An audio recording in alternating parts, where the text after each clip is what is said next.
السلام عليكم ورحمة الله وبركاته. سورة بدا صاحبيال مقعيق وعمر محمد علي. فضلا هديتك عصبتها كنا كلمية لايك iyo سبسكرايب وحقاقا هدية خورينا لجوكتين فضلا موقال كان يكو قبو لايك اينا نغصو تاغير قيبتا كومنتيغا إن شاء الله سنوصو بدينو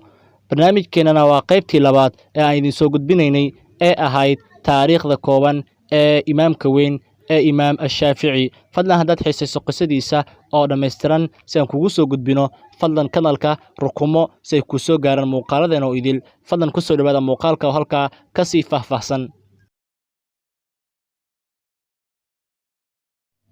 barnaamijkeena qaybta labaad waxaynu ka bilaabaynaa meesha uu ku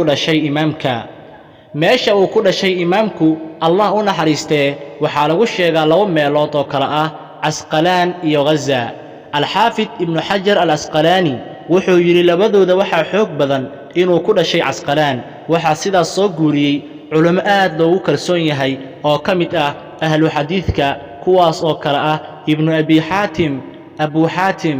Umar bin Sawaad hase ahaatee labadoodu isma diidana oo Gaza waa tuulo Asqalaana waa magaaladii laga xukumay Asqalaan waa magaalo ku taala Falastiin badda xeebteeda waxay u dhaxaysaa Gaza iyo Jibriin waxa la dhihi jiray Aruusul Bahar waa meeshii ciidanka muslimiintu ku soo xiri jireen si ay u ilaaliyaan dhulka muslimiinta imaamku asagoo ku jira uurka hooyadiis ayaa aabihiis u safray meel kamid ah Shaam halkaas oo ku dhintay kadibna waxa dhashay imaamka markuu gaaray 2 sano ayaa hooyadiis soo waday Makka al-Mukarrama halkaas ayuuna ku soo koray waxa kamid ah sharafta Ilaahay siiyay imaamka wuxuu ku dhashay uuna ku soo koray dhulka barakeysan ee loo yaqaan al-ardul muqaddasah hadaba abtirkiisu waa sidan soo socota Muhammad bin Idris bin Abbas bin Uthman bin Shafi'i bin Shaib bin Ubayd bin Abd Yazid bin Hashim bin Abd al-Muttalib bin Abd Manaf bin Qusay waxay nabiga sallallahu alayhi wasallam isaga soo dhacaan Abd Manaf abtirkaasi wuxuu muujinayaa inuu imaamku yahay Quraysh oo ah qabiilkii nabigeena sallallahu alayhi wasallam ka dhashay imaamka magaciisu waa Muhammad naynastiisuna waa Naasirul Hadiith waxa kale oo la dhihi jiray Abu Abdullah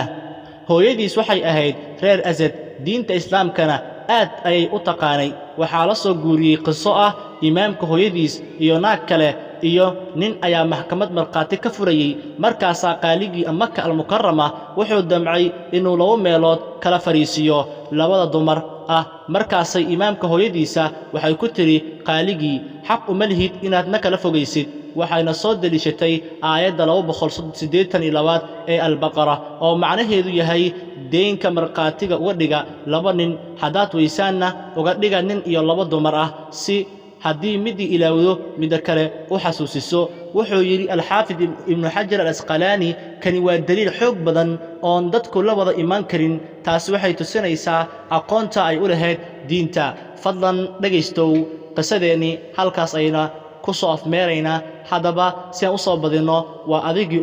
waa qaybtii labaad insha Allah mar dhowna la soco qaybtii 3 fadlan rukumo kanalkeena Ramadan Mubaarak